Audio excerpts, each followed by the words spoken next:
প্রবেশ করিয়া নিবিড় অরণ্যে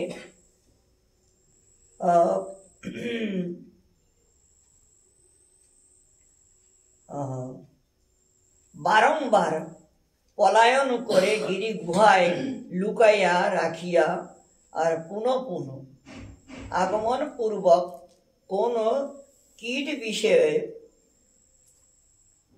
বিষের ভাব অবলম্বন ও প্রস্তুর আচ্ছাদন দ্বারা সেই গিরি গুহার দ্বার আচ্ছাদন করে ডাকি।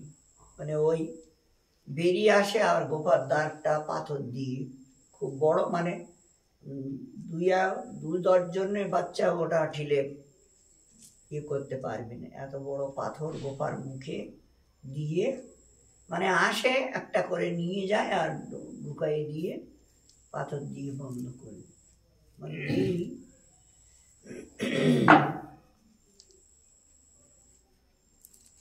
অসুর আর কি এই কীর্তি করতে লাগে।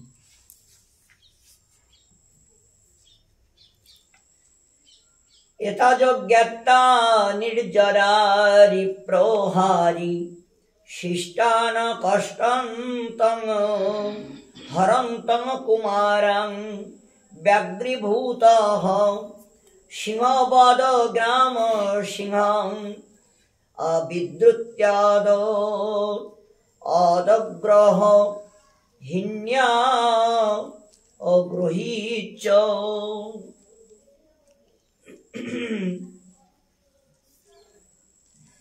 সিংহ যেমন সেই গ্রাম্য হিংসের ওই সিংহের এটাকে সিংহ যেমন গ্রামের কুকুর বিড়াল ইত্যাদি ছাগল হ্যান ত্যান এগুলো ধরে ধরে নিয়ে যায়, মানে পাতা চলতে দেয় না, মানে এমনভাবে মানে মুখ বেড দিয়ে ধরে। তো মানে সেই রকম আর পীড়ন করে, দূরে নিয়ে যায়, নিয়ে তাকে আবার ছেড়ে দিয়ে মানে খেলা করে। বিড়াল যেমন ইঁদুরটাকে একটা কামড় দেয়, দিয়ে তারপরে ছেড়ে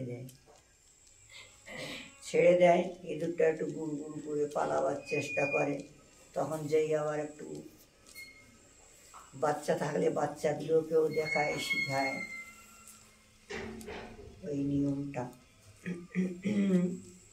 তো এইরকম মানে যাতনা দেয়, যাতনা দিয়ে তারপরে তাকে মেরে খায়, মানে এদের একটা এরকম ধরনের স্বভাব আর এরকম ধরনের স্বভাব। ওই যে আমাদের ভিতরে ওই রকম মাছ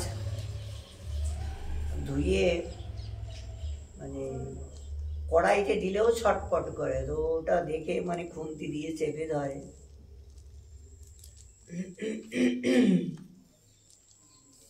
একটা আনন্দ পায় ছটপট করে। তারপরে পোড়াই খুব ভালো, বাচ্চা কাচ্চা নিয়ে খুব আনন্দে খায়, বাচ্চাগুলো ওইগুলো শেখে আর ওইগুলো খায়।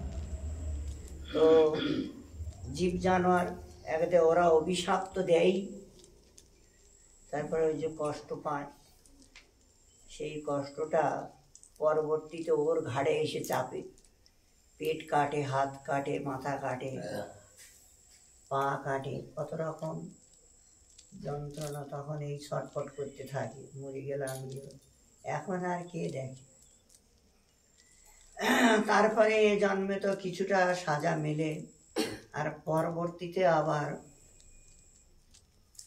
কুত্তা জন্ম মিলেছে। তো এক কুত্তা আর এক কুত্তাকে কেটে দিয়েছি, এমন জায়গায় কেটেছে যে পোকা পড়ে, সেখানে পোকা ওই যে জীব জানোয়ার পোকা পড়ে তারপরে অনেক কষ্ট পেয়ে দুঃখ পেয়ে চিল্লাইয়ে মরে। মানে ওদের কপালে এইরকম দুর্দশা আসে। আর ওই যে আগে যে যাদের মেরে মেরে খেয়েছে ওরা এখন পোকা হয়ে ওকে খাচ্ছে। ছটফট করছে। শঙ্করজি বলছেন ওই নারদজি জিজ্ঞাসা করেছিলেন এইগুলোর কি দশা, যারা এই যে করে।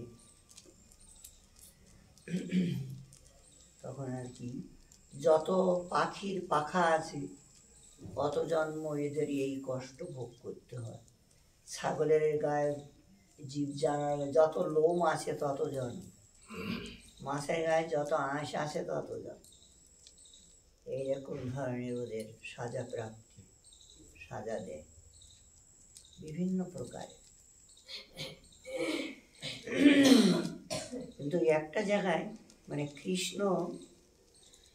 কৃষ্ণজি আর কি বলেছে যে যত বড় পাতকী হোক আর যত বড়ই পাপ করুক, আমার শরণাপন্ন হলে মানে সেই পাপগুলো আর থাকে না, আমি নষ্ট করে দিই। মানে এইখানে একটা ছাড়, কৃষ্ণ যদি কৃপা করে কোনো ভাগ্যবান,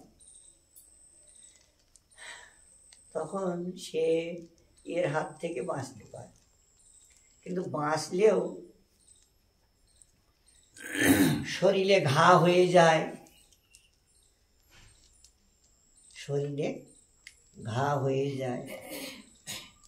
অনেক রকম জ্বালা যন্ত্রণা ইত্যাদি, হেন তেন পোড়া পুঁজি, অনেক রকম প্রারব্ধ, মানে কিছুটা ভোগ তো করতেই হয়। কৃষ্ণ যদিও বলেছেন, কিন্তু সে সেই রকম ভাবে তো শরণাপন্ন হওয়া যাচ্ছে না, শরণ নেওয়া যাচ্ছে না বলেই সব প্রারব্ধগুলো নষ্ট হচ্ছে না, ঘাড়ে চেপে আছে। আমাদের রাধাকুণ্ডেই একটা ঘটনা, আমরা কয়েকবার এই বিষয় নিয়ে প্রারব্ধ নিয়ে আলোচনা করেছি। পঞ্চপাণ্ডব ঘেরায় এরকম একটা ঘটনা হয়েছিল। এক বাবা ছিলেন কুঞ্জ বিহারী, ওনার নাম ছিলেন। তো বৈষ্ণবের মুখে আর কি শুনেছি, তো ও প্রারব্ধ মানে 3 জন্ম আগেই উনি কৃষ্ণ ভক্ত ছিলেন। তা একটা বিড়াল প্রতিদিন এসে দুধ খেয়ে যায়, রাত্রে উনি ঠাকুরের দুধ ভোগ লাগিয়ে শয়ন দিতেন। ও বিড়ালটা এসে খিদে কি করে ও খেয়ে যায়। বাবা একদিন করেছে কি, গরম জল করে রেখেছি, আর যেই বিড়াল এসেছে গরম জল বিড়াল গায়ে মেরে দিয়েছে, আর বিড়ালের গায়ে ফসকা হয়ে গেছে। বিড়াল বড় কষ্ট পেয়ে মরেছে, খুব কষ্ট পেয়ে মরেছে। আর ঠাকুরের কাছে প্রার্থনা করেছে, ঠাকুর আমি তো অজ্ঞান জীব আর ও সজ্ঞান জীব, ডান্ডা দিয়ে একটা তা বাড়ি মারলে পাটা ভেঙে গেলে নেই কোনো একটা, কিন্তু এত বড় যন্ত্রণা, গরম জল ঢেলে দিল, এখন আমাকে পোকায় খাচ্ছে, পচে যাচ্ছি, বড় কষ্ট। মানে যতদিন আয়ু আছে ততদিন তো থাকতে হবে, আর ততদিন কষ্ট পেতে হবে। বিড়াল 1 বছর কষ্ট পেয়েছি, পেয়ে মারা গেছে। আর ওই প্রারব্ধ ওই বাবাজির ঘাড়ে ওই বিড়াল প্রারব্ধ হয়ে দাঁড়িয়েছে প্রতিশোধ নেওয়ার জন্য দাঁড়িয়েছে পিছনে। এখন 3 জন্ম সময় পাচ্ছে না, মানে বাবাজি সব সময় হরিনামে মেতে থাকে, কোনো না কোনো সেবায় থাকে, সময় পায় না ওকে ধরার। এইবার রাধাকুণ্ডে উনি বাস করছেন, মানে আরো বিপদে পড়েছে। প্রতিদিন রাধাকুণ্ডে এই সন্ধ্যার সময় পরিক্রমা করেন, ভোরবেলায় ঝাড়ু দিয়ে আর কি, চারিধারে ঝাড়ু দিয়ে পরিষ্কার করে, কাঁকড় তারপরে কাঁটানাটা যেন না থাকে, কারণ প্রতিদিন যুগল এসে পরিক্রমা কুঞ্জে কুঞ্জে পরিক্রমা করেন, তো তাদের পায়ে যেন না লাগে, এই ভাব নিয়েই উনি এই ঝাড়ুটা সেবা করছেন। তারপরে ভক্তরা আছে, ভক্তরা পরিক্রমা করে, তাদের পায়ে যেন না লাগে, এই ভাব। একদিন ওই প্রারব্ধ সেই রাত্রে মানে ভোর রাত্রে না সন্ধ্যা রাত্রে ওনার সামনে এসে দাঁড়িয়েছে। মানে সব কাজ করে টরে রাত্রে 9টার দিকে উনি ঝাড়ু দেন। আজকে একটু সকাল সকালে ঝাড়ু দিচ্ছেন, ওই সময় কাল এসে সামনে দাঁড়িয়েছে। বাবাজি মহারাজ, আমাকে আর কতদিন ঘুরাবেন? আমাকে এইবার আপনি মুক্তি দেন। তোমাকে আমি ঘুরাচ্ছি? আমি তো তোমাকে কেন ঘুরাবো? আমি তোমার সঙ্গে কোনো পরিচয় নাই, দেখা নাই, শোনা নাই। কে তুমি আর এইরকম ভয়ঙ্কর কালো স্বরূপ ধারণ করে? তাহলে আমি প্রারব্ধ আমি তো দেখেছি 3 জন্ম আমি কোনো পাপ করিনি, আর 3 জন্ম ধরেই আমি ভজন করছি বৃন্দাবনে। প্রারব্ধ আমার তো 3 জন্মের আগের জন্মে একটু চিন্তা করুন, চিন্তা করে দেখুন। সিদ্ধ পুরুষ তো দেখলেন, দেখে সর্বনাশ। ওই বিড়ালের গায়ে গরম জল মেরে দিয়েছিল, সেই বিড়াল এখন প্রতিশোধ নেওয়ার জন্য ঘুরে বেড়াচ্ছে পিছনে। সর্বনাশ, ভাই ক্ষমা। বলে না, এমনি ক্ষমা হবে না। আপনি আমাকে 1 বছর মানে কষ্ট পেয়ে মরেছি, 1 বছর সময় দিতে হবে। তাহলে ভাই একদম সময় নেই, আমি 1 বছর না 12 মাসও সময় দিতে পারবো না। আচ্ছা 12 দিন সময় দেন। বলে না, 12 দিন আমার সময় দেওয়ার মতো সময় নেই। তাহলে আপনি কি করবেন বলুন, একটা উপায় তো আমাকে করুন। আপনি রক্ষা পেয়ে যান আর আমাকেও ছুটি দেন, আমি তো ছুটকারা পাচ্ছি না। বাবা তখন বললেন 12 দণ্ড, মানে 12 বছরের এই ভোগটা 12 দণ্ড। দেখুন কিরকম, 12 বছরের ভোগটা 12 দণ্ড এনেছে। তুমি 12 দণ্ড ভোগ করবে। তুমি আমার কাছে রাত 10টায় আসবে, আজকেই আসবে, আমি দরজা খুলে রাখবো। তাহলে আচ্ছা ঠিক আছে, স্বীকার করলেন। উনি ঝাড়ু দিয়ে চলে আসলেন, শিষ্যদের বললেন, দেখ আমি ঘরের ভিতরে চিল্লাই, কাঁদি, যা কিছু করি, তোরা আমার দরজা খুলবি না। কেন গুরুজি? বলে কালকে ওটা বলবো। মানে প্রারব্ধ আমার পিছনে লেগেই রয়েছে, এইটা ভোগ না করা পর্যন্ত আমি প্রেম পাচ্ছি না।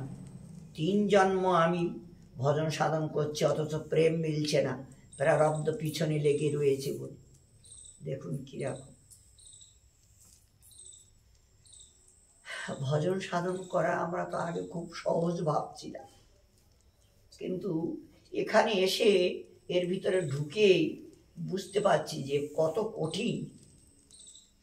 ওই স্তরে পৌঁছানো কত কঠিন, বাপরে বাপ।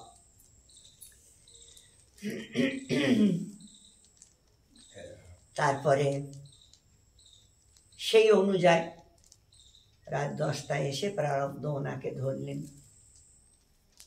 12 দণ্ড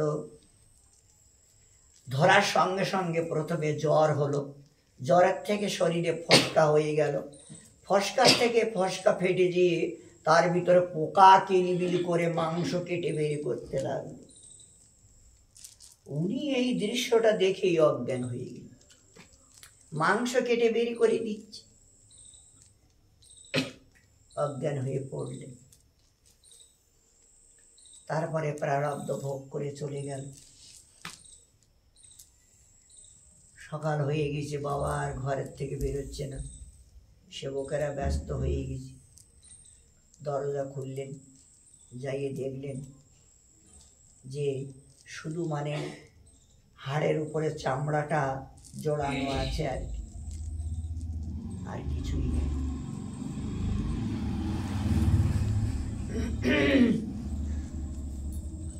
ওনাকে বের করে আনলেন, এনে তারপরে চেতন করালেন, চেতনা ঘুরে আসলো, স্নান তিলক করালেন। তারপরে ওনাকে কিছু দুধ, গরম দুধ, খাওয়ার কিছু খাওয়াই দিলেন, খিচুড়ি আদি। তারপরে জিজ্ঞাসা করলেন যে বাবা, তখন উনি সব ঘটনাটা খুলে বললেন যে বাবু এই ঘটনা, সর্বনাশ, প্রারব্ধ পিছনে লেগে রয়েছে, সে ভোগ না করা পর্যন্ত সে কিছুতেই এর থেকে মুক্তি লাভ করতে পারছে না, এই জগতের থেকে ভক্তি জগতে মানে প্রেম জগতে যেতে পারছে না, প্রারব্ধ ওকে টেনে রেখেছে। এত কষ্ট করার পরেও এই জন্য প্রারব্ধ যখন যেটা আসে সেটা ওই হাসি মুখে স্বীকার করে নিতে হয়। প্রারব্ধ ধরে বসল, বড় কত রকম প্রারব্ধ সামনে এসে উপস্থিত হয়। তখন এইগুলোকে ধীরে ধীরে ধীরে ধীরে মানে এক এক করে সরাতেই, মানে ঠাকুরের শরণাপন্ন হলে ওই যে 12 বৎসরেরটা 12 দণ্ডে কেটে যায়। ঠাকুরের শরণাপন্ন হয়ে থাকলে তখন এগুলো সম্ভব হয়। যাই হোক, যে কথা নিয়ে আমরা আলোচনা করছিলাম যে কর্মায় অসুর এখন অনেক রকম বিচার করতে লাগলো, যে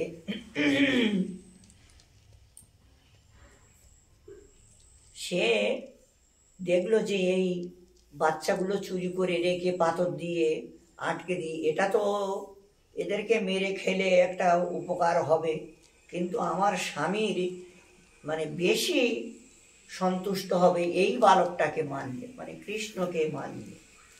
ওকে না মানলে মানে কাজটা পুরা হবে না।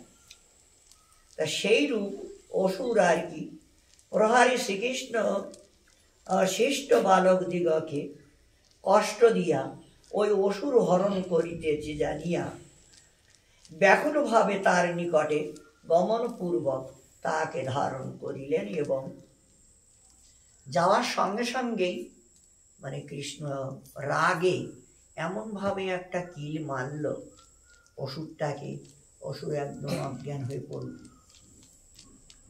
যে তুমি আমার সখাদেরকে চুরি করে আনছো আর গোপার ভিতরে ঢুকাচ্ছ, কোন সাহসে?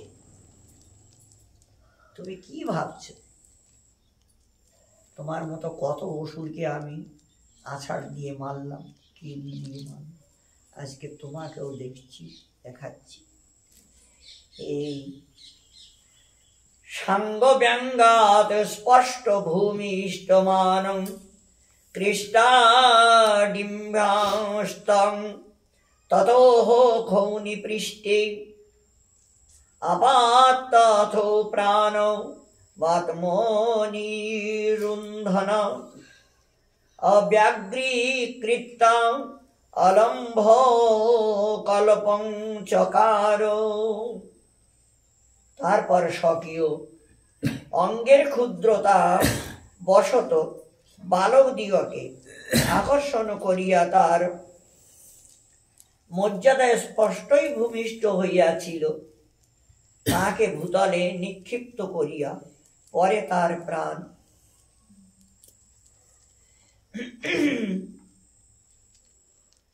সেই ওকে এক কিল মেরে তো অজ্ঞান করে দিয়েছি।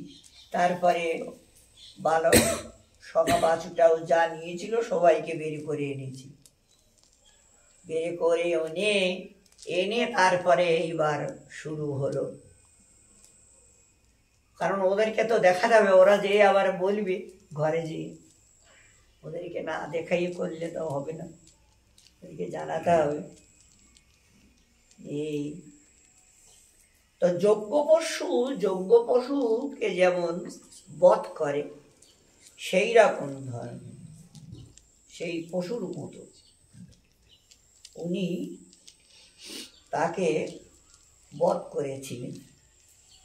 তদেবং সংহত সংহননম অপ্যেতং নিঃসন্ধিবন্ধনং নিঃসৃজ্য তৎপদ পদ্ধতিং সংসৃজ্য সদ গুপ্তিদার মনুষসার।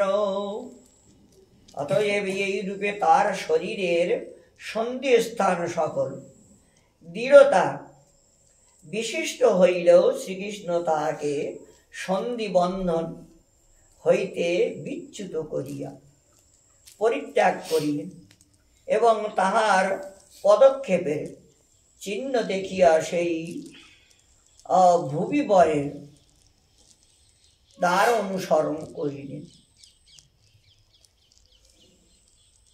অসুরীকে উনি মানে এমন ভাবে বধ করেছিলেন যেমন একটা হাত টেনে আর কিছু ছিঁড়ে দিলেন। তারপরে কিনুর থেকে ছিঁড়ে দিলেন, হাঁটুর থেকে ছিঁড়ে, এইরকম সন্ধিস্থানের থেকে টেনে আর কি। সদ্য নির্বিদ্যায় পিধানং গুহায়াস্তত্রাবিশ্য দোত মহাবিশ্বচকারং তস্যাস্তেষাং চার্যভোকানং আহ সমন্তাদ আত্মলাভাদ যদ তমস্তর্যহার।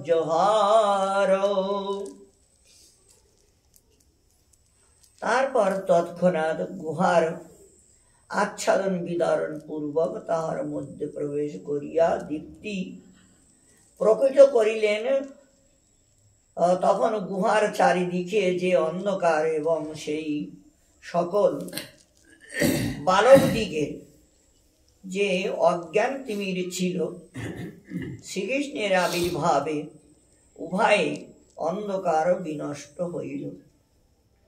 যখন উনি গুফায় গিয়েছিলেন, গুফার ভিতর তো অন্ধকার, কৃষ্ণের একটা নিজস্ব জ্যোতি আছে আলাদা।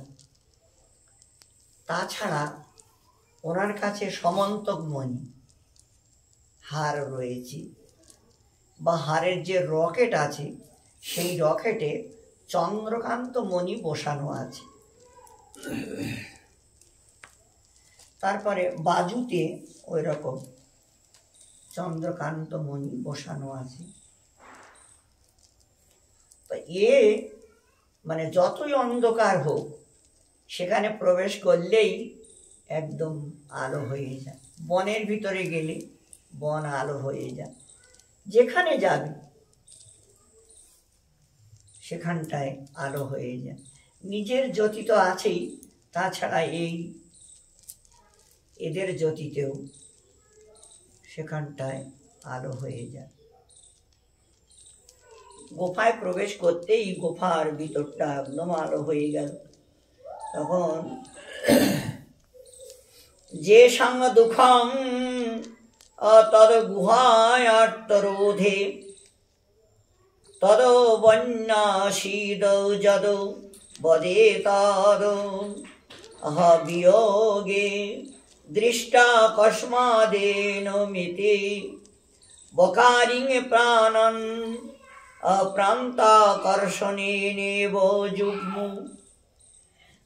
যাদের শ্রীকৃষ্ণের সহিত বিরহ হওয়াতে যেরূপ দুঃখ হইয়াছিল, সেই গিরি গুহায় বিবর রোধ করাতে যাদের সেই রূপ দুঃখ হয় নাই, এই সকল করাতে গোপ বালক অকস্মাৎ বকাসুর হন্তা শ্রীকৃষ্ণকে দর্শন করিয়া যেন নিকটে আকর্ষণ প্রাণ প্রাপ্ত হইল। ওর ভিতরে নিয়ে তো অজ্ঞান করে রেখেছি, আর ওরা অজ্ঞান হয়ে গেছে ওখানে ভয়ে। তারপরে কৃষ্ণ যখন প্রবেশ করেছিলেন তখন আবার তাদেরকে এই সজ্ঞান ঘুরে এসেছে। ওরে আমাদের কৃষ্ণ এসেছে, এই তখন ছুটে এসে সবাই কৃষ্ণকে জড়িয়ে ধরলেন যে ভাই আমরা এখানে কি করে আসলাম, জিজ্ঞাসা করছেন। সর্বে তস্মাদুত্থিতা বেদনার্তস্তদ পদার্থং কৃষ্ণমন্যায় চক্রু সোয়পি ক্ষমাধৃতং ভৃত্তং প্রতিধান দম্ভাত ক্রন্দনাশীদ ইত্তমিভি ব্যভাবী। তারা সকলে সেখান হইতে উঠিয়া রোদন কাতর হইয়া তৎক্ষণাৎ শ্রীকৃষ্ণকেও রোদন কাতর করিয়াছিল। সেই পর্বত যেন বোমাসুরের ক্রন্দনের প্রতিধ্বনি ছলে ক্রন্দন করিয়াছিল। সেই পর্বতটাও কৃষ্ণকে পেয়ে আর কি খুব উনিও কাঁদছিলেন যে ঠাকুর তুমি অসুরের হাত থেকে আমাকেও বাঁচালে, তোমার সখাদেরকেও বাছুরদেরকেও বাঁচালে আর আমাকেও বাঁচালে, ধন্যবাদ তোমাকে। বারবার খুব প্রশংসা করছিলেন, কাঁদছিলেন।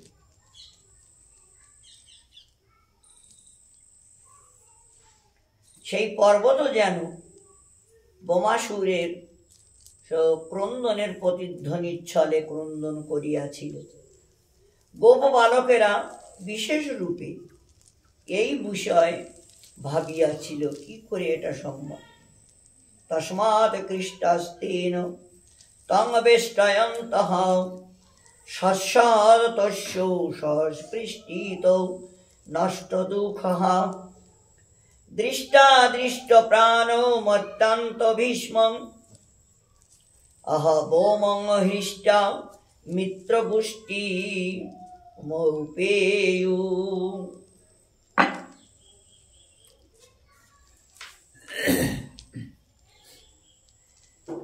শ্রীকৃষ্ণ বহু শিশুদিগকে সে স্থান হইতে আকর্ষণ করিলেন, আর তাহারাও তাকে বারংবার বেষ্টন করিয়া তদীয় স্পর্শে দুঃখ বিসর্জন দিল। এই কৃষ্ণকে বারবার আলিঙ্গন দিতে লাগলো, ভাই তুই আমাদের বাঁচালি, নাইলে তো আমাদের আর কোনো উপায় ছিল না। অত্যন্ত ভীষণ সেই বোমাসুরকে প্রাণ শূন্য দেখিয়া আহ্লাদিত চিত্তে বন্ধু সভায় আগমন করিল। মানে যারা বাইরে ছিল তাদের সঙ্গেও মিলিত হলো। তারা দেখেছেন এই এত বড় অসুরটাকে কৃষ্ণ কিভাবে মেরেছে। এরা মানে গোপার থেকে বেরিয়ে ওদের কাছে গেল, ভাই ভাই ভাই আলিঙ্গন করতে লাগলেন যে ভাই সত্যি আমরাও তোদের হারা হয়ে মানে খুব চিন্তায় পড়েছিলাম। অনেকে বলছেন এই যে আমাদের সঙ্গে আমাদের রাজা রয়েছে, আমাদের রাজা থাকতে আমাদের কিসের চিন্তা, আমাদের কিসের ভয়। মানে খুব এই কৃষ্ণকে নিয়ে এখনো জয় কানাইয়া লাল খুব আনন্দ করতে লাগলেন। আচ্ছা যে এখানে বিশ্রাম, আবার আমরা আস্বাদন করব।